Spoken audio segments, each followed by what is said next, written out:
Здравейте! В този клип ще говорим за моторни триони в градината и по-специално моторни триони в овощарството.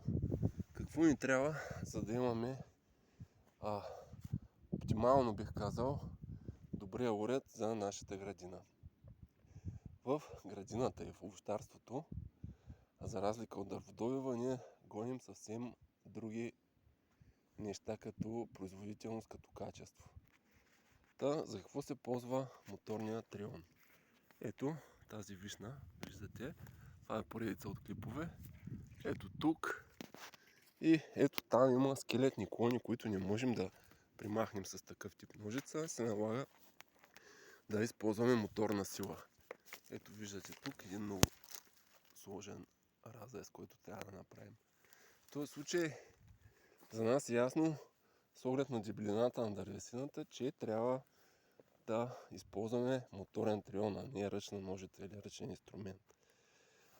Аз ползвам ето този модел на Анхел. Не ми плащат Анхел.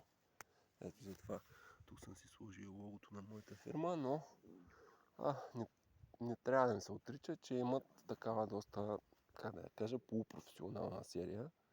Въпреки че те казват, че е професионална, за мен не е професионална, но полупрофесионална серия, която в такъв момент ви идва на помощ. Т.е. когато вашата градина има начупени, полегнали клони, т.е. вие не искате да унищожите дървото, да го използвате примерно за дърва за огрев или да го премахнете изцяло, а искате да отстраните проблемни клони, като тези, които ви показах в клипа тогава. Пак казвам, трябва да се спрем на подходящия модел. Защо съм се спрял на такъв тип електрически модел?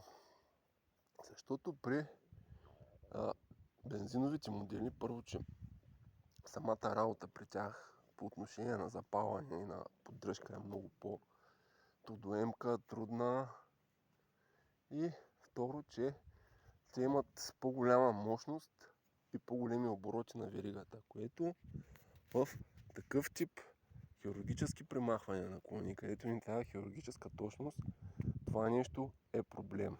Затова е по-добре да ползваме ето такъв тип по-слаба, по-малко мощна резачка с по-малък оборот на веригата, което съответно в дърводобива, примерно когато трябва да добиваме някакви дървета, дъб за кубици, нали, там, когато гоним икономическа производителност, това нещо не е окей, нали, няма да ни даде тази производителност. Но когато искаме точност на среза, контрол върху среза, тогава това за мен е такъв тип техника и моторни триони са безценни. Рядко ги ползват, но за мен това е белег на професионализъм, защото такъв тип трион ще ни даде точен отрез, контролиран отрез, равен отрез с резачката. Освен да отрежем клона, ние може да обработим повърхността, там където ще остане дървесината и където ще нанесем защитно покритие, за да няма атаки от патогени и болести върху самото дърво. Така че за мен това е най-добрият вариант с така средни стойности на обороти на мощност, за да можем да контролираме отрезите и те да станат равни и да станат по начин и под ъгъл, по който максимално да спестим стреса, защото всяко едно отрязване на клонно дърво е стрес, нали, както за човешкия организъм е стрес да бъде ампутиран крайник. Трябва да се отнасяме с любов към нашите растения и да разберем, че всяко едно отрязване на клонче, особено скелетно клонче, това е ампутация и тя трябва да бъде направена максимално качествено, максимално чисто и максимално професионално. Тоест ъгъла на среза, гладкостта на среза и съответно контрола на самата операция по отрязване трябва да е на 100% контрол. А 100% контрол имаме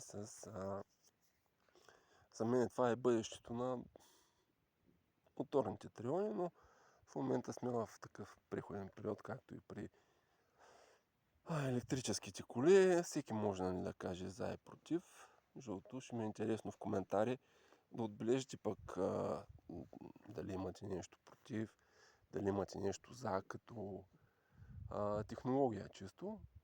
Но за мен в овощарството бензиновата технология вече е безвъзвратно отишла си, безвъзвратно безполезна и бъдещето е на точно такъв тип.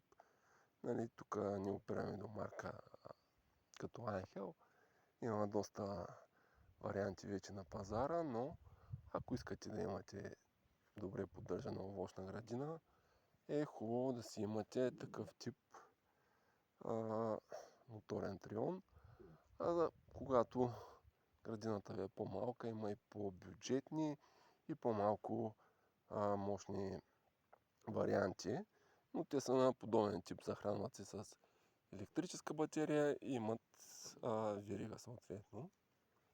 Така че, ако нямате такъв уред, това е бъдещето. Едно време хората са използвали триончета, овощарски, бичкики. Да, окей. И това е вариант, но така или иначе света върви напред и така цените падат. И не мисля, че е проблем за всеки един стопанин, който има двор, да си набави такъв тип моторен трион или кастрачка, както искате го наричайте, уред, който е с електронно задвижване, с спусък и може така доста бързичко и качествено да примахвате с него нежелани клони, клонки и друг тип дървесина, които с ръчни уреди биха ви отнели много време, труд, усилия и като качество на отреза едва ли биха били на нивото на електронните машини. Така да е, това видео трябваше да бъде кратко, стана дълго, но все пак ако ви харесва, абонирайте се за канала, ако сте абонати, натиснете камбаната, а ако пък имате собствено мнение, ще се радвам да го споделите в коментари. А ние тук ще продължим с резултатите от резидбата с именно този тип машина на тези няколко проблемни скелетни клона, които натоварват конструкцията на дървото и вкарват болести в него. Ще ви покажа какъв е резултата от правилната и професионална работа. Така че продължите да ни гледате в следващото видео от поредицата с тази вишна. Довиждане!